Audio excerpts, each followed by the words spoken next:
우리나라 국민들의 건강을 위협하는 생활 습관병 중에서 당뇨병이 있다라고 하는데요. 당뇨병으로 어려움을 겪고 있는 분들이 참 많은 걸로 알고 있는데요. 당뇨병의 편견을 깨고 10년 전에 당뇨병 진단을 받았지만 당뇨병 약을 드시지 않고도 생활 습관으로 극복해내신 분이 있다고 합니다. 당뇨 전문가 한의사 신동진 원장님 모시고 오늘 이야기 나눠보도록 하겠습니다. 큰 박수로 맞아주시기 바랍니다.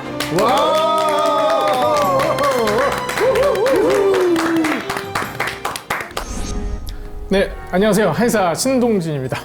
혹시 이 당뇨병에 걸린 한의사가 우리 또 원장님이신 거죠, 오늘? 맞습니다. 네. 그래요? 근데 그런 시기에는 너무나 지금 혈색이 좋으세요. 네. 당뇨병과 친구로 잘 지내고 있는 상황이기 때문에 그렇다고 보시면 됩니다. 세종대왕님도 당뇨병으로 고생을 하셨다고 얘기를 들었어요. 맞습니다. 그래서 양동이로 물을 드셨다라는 기록도 있어요. 얼마나 갈증이 심하셨어요. 당뇨의 전형적인 증상이죠. 이 음식 먹어보고 또 다른 분은 하시는 것처럼 잡곡밥, 밥은 잡곡밥으로 바꾸고 채소와 잡곡밥, 그리고 콩, 두부, 고기는 완전히 끊고 어떤 당뇨는 곡식 때문에 생긴 거고 어떤 당뇨는 육식 때문에 생겼구나라고 왜 이렇게 상반되는 식이요법이 동시에 존재할 수 있는 것이냐. 유전자 체질론이라는 건요. 이 다음 지노그래픽 프로젝트라는 대규모 프로젝트가 외국에 있었습니다. 오늘은 여기까지.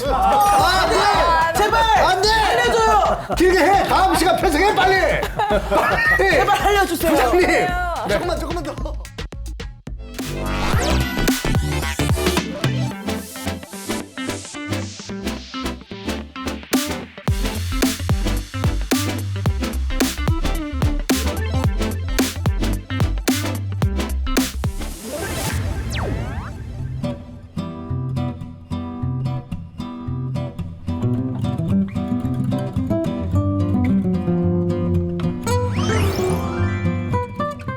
네, 안녕하세요. 한의사 신동진입니다. 반갑습니다. 생활 습관 병이 있다고 이렇게 얘기를 했는데 실제로 이런 병이 있습니까? 실제로 있습니다. 더군다나 이런 병만 있는 게 아니라 외국에는 생활 습관 의학이라는 게 지금 보편화되고 있습니다. 우리나라에서는 들어보지 못한 그런 분야거든요. 라이프스타일 메디슨이라는 이름으로 지금 국내에서도 전문가 양성 과정이 생겨 있기도 하거든요. 근데 여러분들 아까 생각하셨듯이 이 생활 습관병이라는 게 내 생활 속에서 어떠한 습관들 때문에 병이 생길 수 있다. 여기까지는 맞으셨는데 대부분 근골격계 질환 쪽으로 생각하고요. 자세 때문에 척추가 그렇긴 한데 내과적인 문제들도 생활 습관에 의해서 나타날 수가 있다는 거죠. 그래서 생활 습관 의학에서는 6가지 포커스를 두거든요. 우리가 살면서 생활 습관 어떻게 하면 잘 산다라고 얘기할 때 그 포커스들 6개를 한번 생각해 보시면 되는데요. 우선 드시는 거 있죠. 잘 먹어야겠죠. 또 잘 자야 됩니다. 잘 자고요. 그리고 또 잘 항상 움직여야 돼. 그렇죠. 잘 움직여야 됩니다. 운동이고요. 또 하나는 마음의 건강도 필요하잖아요. 그래서 마음의 평온이 필요하죠. 스트레스를 어떻게 해결할 것이냐. 이 문제도 있고요. 또 하나 사회생활 잘해야 되지 않습니까? 그래서 사회생활의 문제. 그리고 또 나머지 하나가 있는데요. 약물에 대한 중독 문제가 또 있습니다. 그렇게 해서 이렇게 6개 분야로 전문적으로 연구되고 있는 분야가 바로 생활습관 의학이라는 분야입니다. 그 원장님께서는 다양한 프로그램과 또 강연으로 대중에게 이 건강한 생활 습관에 대해서 알려주고 계시는데요. 제가 원장님을 뒷조사를 좀 해봤거든요. 서울대학교에서 생물학과를 졸업하셨더라고요. 이력이 굉장히 독특하신데 원래 생물학자가 꿈이셨나요? 네, 그랬었습니다. 정확히는 서울대 생물학과는 졸업은 안 했습니다. 들어가기만 했고요. 2년 정도 공부하다가 제가 진로를 바꾸게 됐는데 서울대 생물학과 들어갈 당시에는 제 꿈이 있었죠. 제 꿈이 그 당시만 해도 이디오피아 난민 문제가 굉장히 심했었습니다. 기아 문제죠. 많이 들었어요. 그래서 저는 주먹만한 쌀을 만들어서 세계 식량난을 해결하겠다. 이런 꿈을 안고 이제 한 토리. 그랬는데 이제 공부를 하다가 이게 쌀이 부족해서 기아 문제가 생긴 게 아니구나라는 걸 알게 됐어요. 이 네. 세계 식량 남아도 오는데 거기까지 못 가는 게 문제였던 네. 거죠. 네. 그래서 진로를 조금 변경해야겠다라고 네. 생각해서 그 당시에 한의대를 다시 우리나라에서 네. 아픈 분들을 좀 돌봐야겠다 이런 생각을 예. 하게 됐습니다. 아니 근데 원장님 오늘 근데 강의 주제가 제목이 네. 당뇨병에 걸린 한의사인데 혹시 이 당뇨병에 걸린 한의사가 우리 또 원장님이신 거죠 오늘? 맞습니다. 네. 그래요? 근데 그런 시기에는 너무나 지금 혈색이 좋으세요. 네. 당뇨병에 걸렸으나 예. 당뇨병과 친구로 잘 지내고 있는 상황이기 때문에 그렇다고 보시면 됩니다. 사실은 제가 또 당뇨 가족력도 있고 제가 예전 당뇨 전 단계도 한번 이렇게 얘기 들은 적도 있고 굉장히 당뇨에 관심이 많고 또 원장님께서 이렇게 약 없이 또 이거를 또 잘 이겨내셨다고 해가지고 오늘 그 비법을 좀 잘 알려주시면 좋을 것 같아요. 네. 오늘부터 4주에 걸쳐서 제가 이제 강의를 하게 되는데요. 오늘 그리고 다음 시간까지 제가 경험한 것들, 그래서 당뇨에 대한 두려움을 없애는 법, 그리고 당뇨와 친하게 지낼 정도로 혈당 관리를 잘하는 법, 이러한 것들을 더 심차게 낱낱이 알려드리도록 하겠습니다. 상당히 기대됩니다. 왜냐하면 저하고 제일 친한 동생 한 분이 있는데 그 친구가 얼마 전에 진짜 당뇨라고 정말 세상 뭐 다 끝난 것처럼 네네. 당뇨 걸렸어요 형 한마디에 그래서 어떻게 위로해줘야 될지를 잘 모르겠더라고요. 아까 하신 말씀 저도 들었거든요. 네. 이게 일단은 이미 다 이루신 것 같더라고요. 네. 근데 그런 분이 이제 당뇨병에 걸렸으니 눈앞이 깜깜하겠죠. 네. 저도 똑같았습니다. 네. 저는 더군다나 의료인이지 않습니까? 네네. 제 몸에 당뇨가 찾아오고 있는 걸 한참 뒤에야 알게 된 거죠. 제가 보통 당뇨에 걸리면 요런 증상이 나타난다 하는 것들이 있어요. 혹시 아시는 증상들이 있으실까요? 그 오줌에 거품이 생긴다. 예. 그것도 한 가지 증상 중에 하나입니다. 예? 네, 그리고 대표적이진 않지만 그리고 또 좀 혈색이 좀 어두워진다. 그럴 수 그런 있죠. 것도 있나요? 예. 네. 그리고 뭐 이렇게 뭐 공복에 너무 많은 것들을 먹고 막 그러면 혈압이 확 올라온다든지. 혈압이 같이 올라간다. 혈압이 올라간다? 네, 부수적으로 그럴 수 있습니다. 저에게 나타난 증상들은 이런 증상입니다.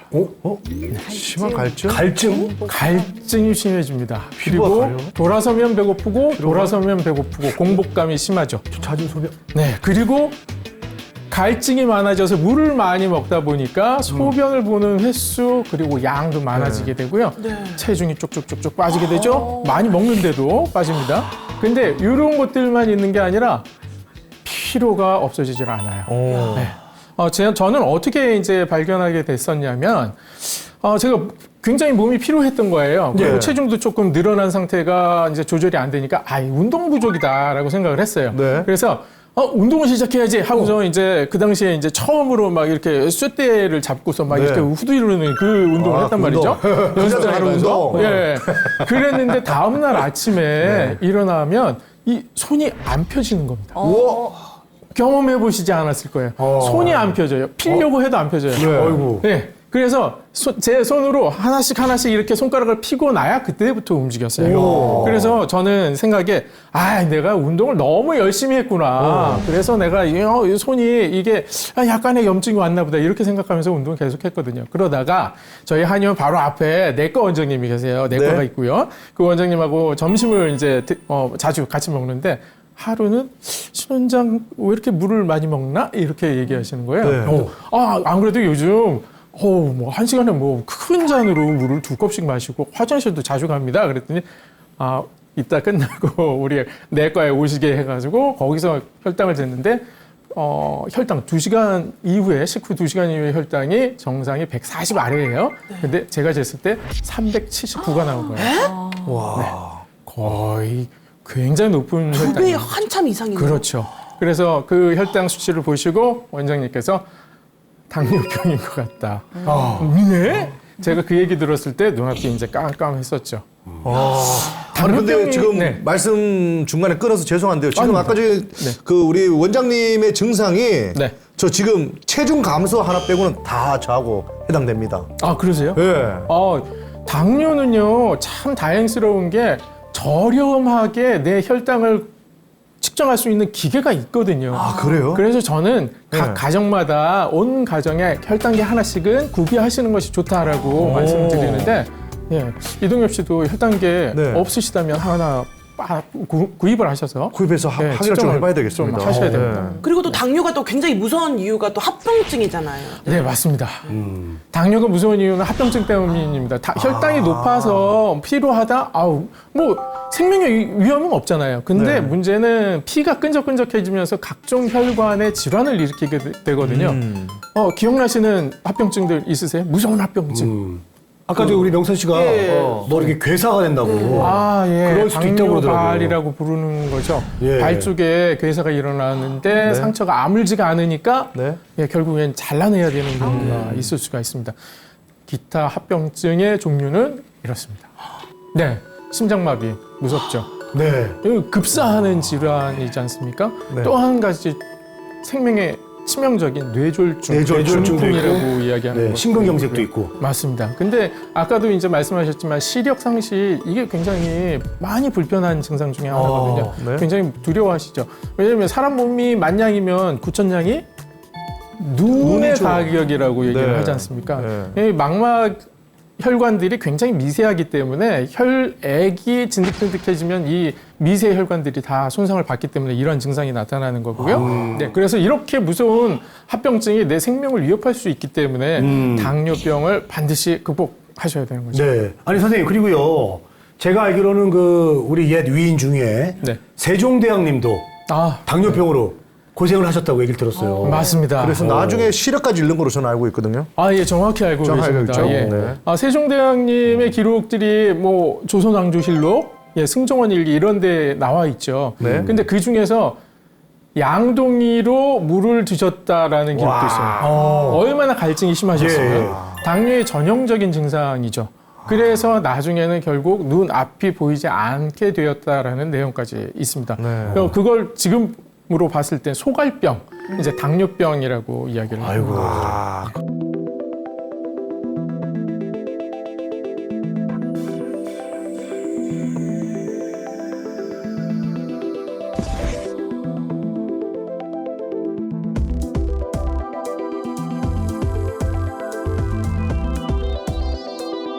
그렇군요.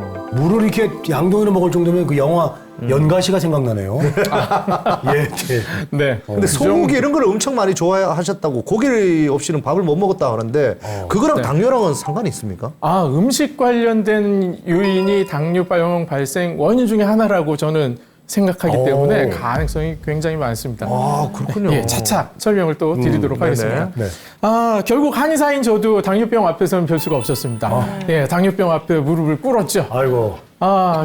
근데 이제 문제가 한의사다 보니까 현재 치료약들은 대부분이 양약이지 양약이죠. 않습니까? 맞아요. 저도 이제 대학병원에 가서 약봉지를 한아름 들고 네. 나왔거든요. 네. 그 약, 좀 먹기가 힘들었습니다. 왜냐하면 한의사이기도 하고 또 어떻게든 한의사의 자존심으로 좀 극복해보고 싶다 이런 생각이 있었던 거죠. 그래서 하루 정도 먹었었는데 여러분들은 방송 들으시는 여러분들은 반드시 저처럼 하지는 않으셔야 됩니다. 의료진의 상담 하에 진행하셔야 된다는 거 다시 말씀드리고요. 네. 현재 치료약에 대한 걱정들이 많이 있으시거든요. 당뇨 그렇죠. 진단을 받고 나면 맞아요. 당뇨약 끊을 수가 없다는데 이거 어떻게 먹어야 되나 췌장을 힘들게 한다는데 이런 생각을 하실 거예요. 현재 치료약의 종류를 좀 보면요. 우선 췌장이라고 있어요. 췌장이 인슐린 분비하는 기관이거든요. 혈당을 낮추는 호르몬이죠. 췌장에 직접적으로 작용하는 약이 가장 강력합니다. 그 외에 소장에서 나오는 호르몬을 조정해서 인슐린이 더 나오게 만드는 약이 있고요. 또 간과 근육에 작용을 해서 혈당이 더 흘러나오지 않게 만드는 약이 있습니다. 그리고 또 사람 보시는 것처럼 뒤에 짊어지고 있는 인슐린 주사. 네, 종국에는 인슐린 주사제를 맞아야 하는 상황들이 올 수도 있는 거죠. 그 약 중에 문제점들을 보면 가장 큰 문제점, 췌장의 기능이 나중에는 없어지는 그런 후유증이 나타나는 경우가 있는데 이 약이 가장 강력한 약 중에 하나입니다. 아마릴이라는 이름의 약이고요. 글리메피리드라는 성분의 약인데 크기 굉장히 작아요. 보시면 가로폭이 1cm도 안 돼요.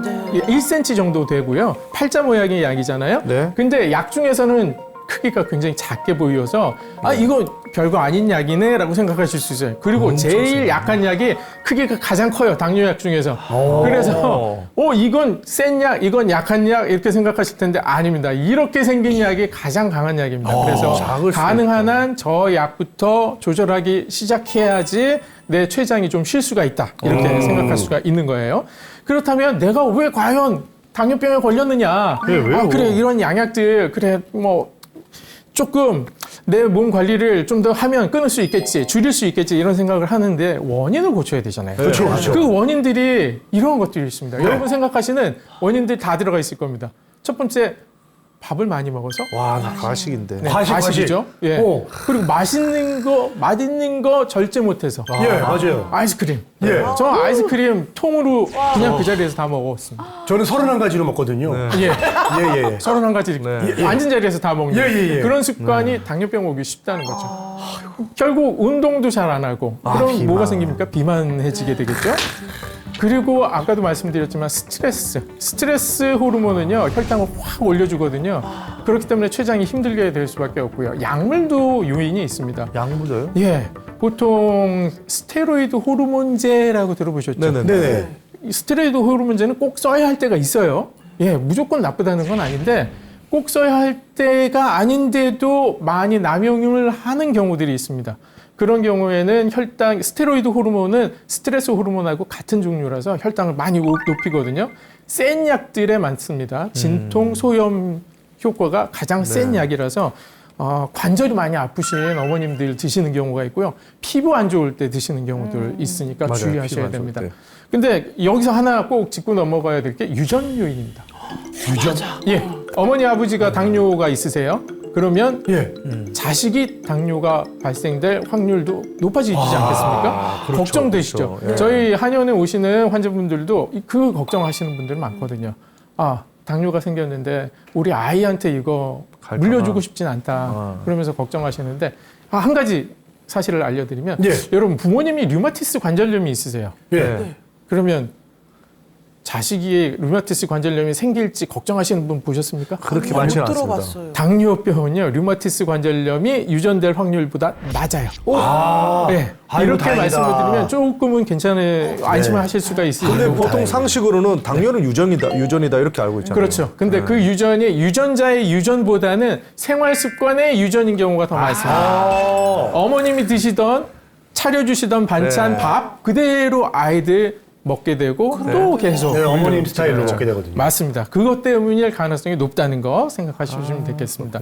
근데 이런 원인도 제 마음에 들지는 않았어요. 이제 내 일이 되다 보니까 그럴까요? 내가 당뇨 환자가 되다 보니까 아니 너무 좀 더 근본적인 원인을 찾아야 되는 거 아니냐? 이런 생각이 들었던 거죠. 예. 보다 근본적인 원인 이게 뭐냐? 내가 아닌 세포의 입장에서 한번 생각을 해보자는 거죠. 예. 당뇨병이라는 건 세포 입장에서 보면요. 포도당이 혈관 안에 남아돌아서 세포가 받아들이지 않는 거거든요. 그럼 세포에게 포도당이라는 존재는 일감입니다. 인슐린의 역할은 작업 반장인 거예요. 인슐린이 포도당 세포에게 가서 문을 두드리고 일감을 넣어주면 세포는 일을 해야 되는 거거든요. 근데 포도당을 받아들이지 않아요. 문을 걸어 잠갔어요. 세포가. 그럼 어떤 상황이겠습니까? 세포가 힘든 거죠. 일하기가 지친 거예요. 그렇기 때문에 발생된 게 당뇨병일 가능성이 있다. 이렇게 근본적인 원인을 생각을 하면 해결책이 생기기 시작합니다. 어허. 세포들이 일하기 좋은 환경을 만들어줘야 됩니다. 네. 일감 너무 많이 주면 안 됩니다. 네. 결국 포도당이 많이 들어오면 안 되니까 먹는 것도 조절해야 된다는 얘기죠. 네. 그리고 운동도 좀 해주고 맑은 공기도 쐬줘야 된다는 거죠. 스트레스도 조금 네. 덜어주고요. 이러한 것들이 보다 근본적인 해결책이 될 수 있다는 것이고요. 그래서 세포들의 파업, 결론은 음식이라고 볼 수가 있습니다. 음식이야, 예. 음식.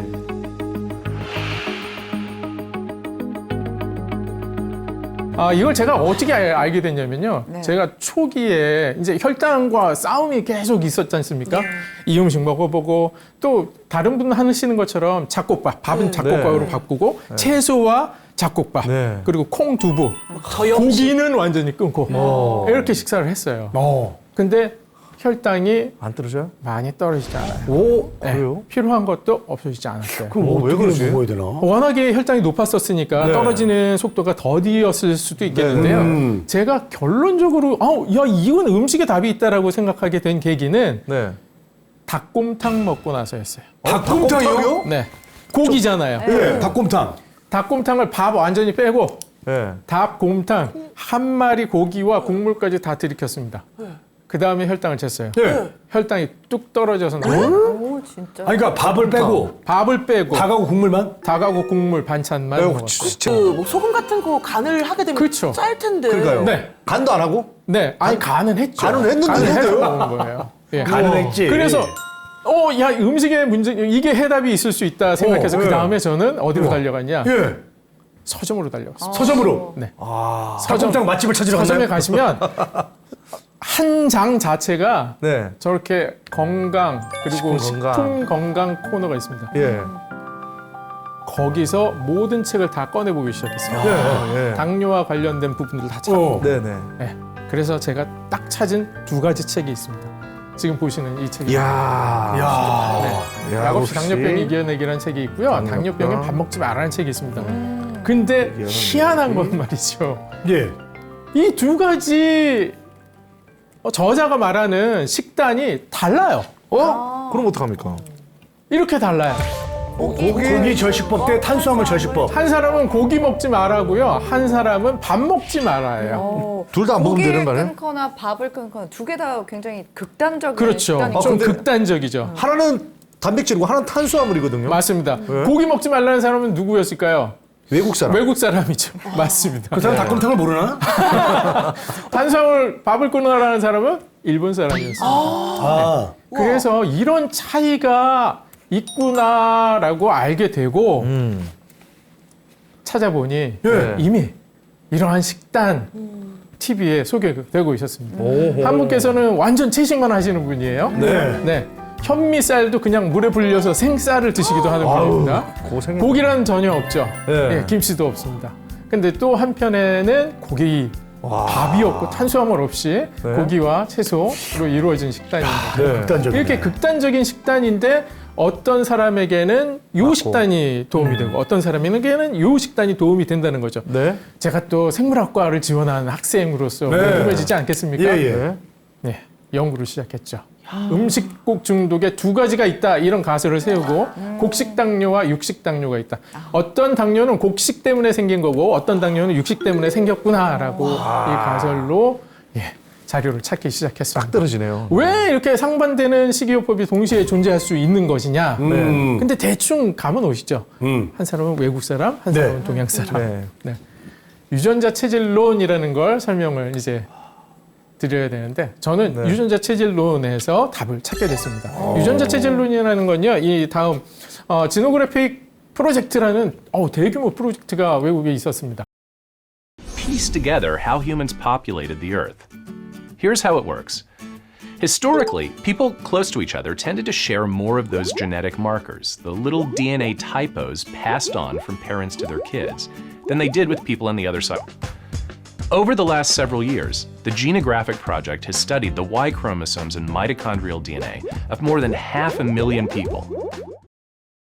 유전자를 추적을 하면 우리 어머니의 어머니가 어디에서부터 오셨는지를 찾을 수 있고요. 우리 아버지가 어디서 오셨는지 알 수가 있거든요. 네네. 근데 이걸 보면 특이한 점이 있습니다.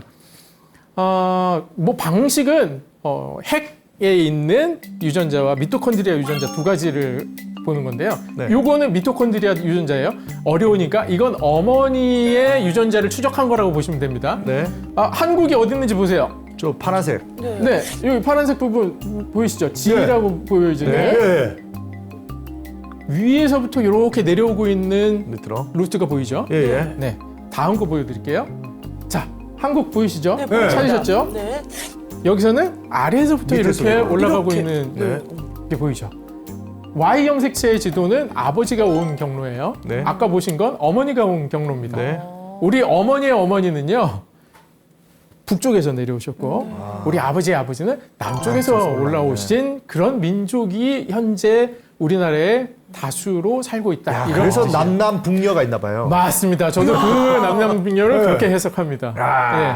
그래서 근데 이게 무슨 뭐 음식 중독에 뭐 어떻게 활용이 되느냐? 그렇죠. 북반기 인류와 남반기 인류가 우리 한반도 민족을 구성했다는 것입니다. 그리고 그러한 환경이 음식을 결정한다는 것이고요. 환경이 체형도 결정할 수 있다는 겁니다. 한번 보실까요? 예. 두 종류의 코끼리가 있습니다. 메머드. 네, 누가 추운 데 살죠?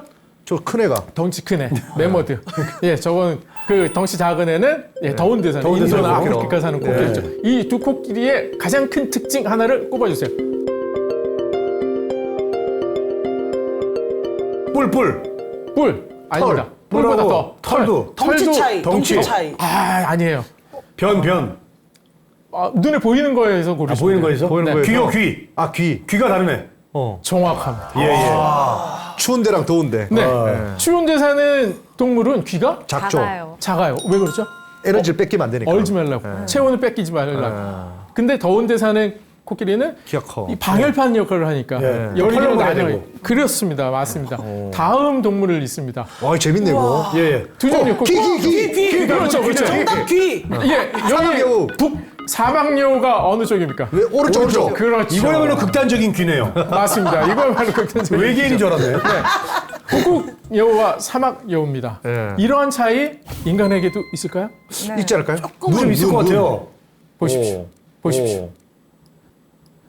에스키모인과 예. 더운 지방에 사는 사람의 체형 차이. 그럴 수 있어. 팔다리가 길면 어디 사는 사람일까요? 남방. 아프리카. 네, 맞습니다. 남방계일 가능성이 김미진 아나운서. 네. 뭐 현재 그렇게 살고 계신다는 게 아니라 조상분들의 유전자가 그럴 수 있다는 거죠. 맞아요. 이런 사람의 체형의 차이. 근데 여기서 볼 수 있는 건요. 추운 데서 사는 사람들은 뭘 먹고 살았을까요? 고기. 생선. 고기. 고기 저장해서. 얼어서 생선을 먹을 수 있을까? 뭐 먹고? 고기를 저장해서. 고기. 예. 고기. 특히 그 내장 쪽. 네. 아까 코끼리 봤지 않습니까? 맘모스 잡아먹는 사람이 추운 데 사는 사람이 있겠어요? 더운 데 추운데. 추운 데 사는 사람. 네. 네. 네. 사냥 기술이 발달했겠죠. 그리고 더운 데 사는 사람은 열매. 곡식. 곡식이죠. 곡식. 네, 농경 아니면 열매를 따먹거나. 그래서 곡식을 우리 조상님들이 많이 드신 분이라는 걸 체형에서 알려면 팔다리가 기신 분은 아, 나 고기네. 곡식에 특화된 유전자를 갖고 계신 분. 곡식. 네. 동엽이는 에스키모네요. 저 에스키모. 네, 팔다리 짧으신 분은 육식에 최적화된 유전자를 근데 가지고 진짜 정확한 게 저 고기 없이는 밥을 못 먹습니다. 그렇습니다. 와, 진짜 찔리네. 근데 문제는 네. 중독 현상이 일어날 정도로 드시면 문제가 된다는 겁니다. 그래서 이런 체형 차이가 매우 중요한 키워드가 된다. 그리고 이런 체형 차이뿐만이 아니라 체질을 알아야 되는데 문제는 이런 체형만으로 결정되지 않는다는 겁니다. 그러면 또 뭐가 있어요? 딴 게 있단 말이죠. 오늘은 여기까지입니다. 제발. 안 돼! 알려줘요. 길게 해! 다음 시간 편성해, 빨리! 제발 알려주세요. 부장님! 조금만 더! 네, 다음 시간에는 이제 실전에 돌입해서 과연 어떤 방식으로 음식을 가려야 되는지 에 대해서 말씀드리려고 합니다.